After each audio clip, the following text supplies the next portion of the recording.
সত্যি বলতে কি জানেন, মিথ্যাবাদীদের কথায় রস বেশি থাকে আর সৎ লোকের জাস্ট রাগটা একটু বেশি থাকে। কথাটা মিলিয়ে নেবেন।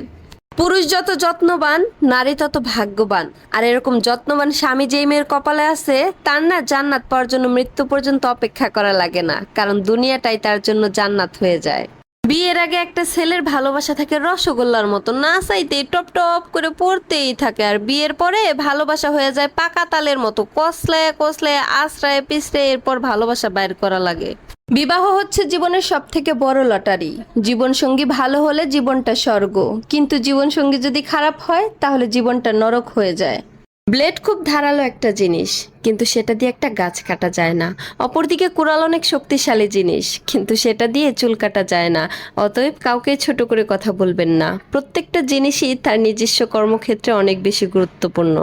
পরিস্থিতির সাথে লড়াই করা যায়, কিন্তু ভাগ্যের সাথে নয়। ভাগ্য এক আজব জিনিস, কাউকে সবকিছু দেয়, আবার কারো থেকে সব কেড়ে নেয়। পানির অপর নাম জীবন, কিন্তু এই পানি আবার মাঝে মাঝে মানুষের মৃত্যুর কারণ হয়ে দাঁড়ায়। হে আল্লাহ, আপনি সবাইকে এই বন্যার মতন প্রাকৃতিক দুর্যোগ থেকে রক্ষা করুন। বেশি বেলা পর্যন্ত ঘুমাতে নেই, সবার আগে কখনো খাবার খেতে নেই, অপরাধ না করেও কেউ কিছু বললে প্রতিবাদ করতে নেই, বেশি জামা কাপড় কিনতে নেই, পারমিশন ছাড়া বাবার বাড়ি যেতে নেই। এগুলো চুপচাপ মেনে নিতে পারলেই বিবাহিত জীবন সুন্দর।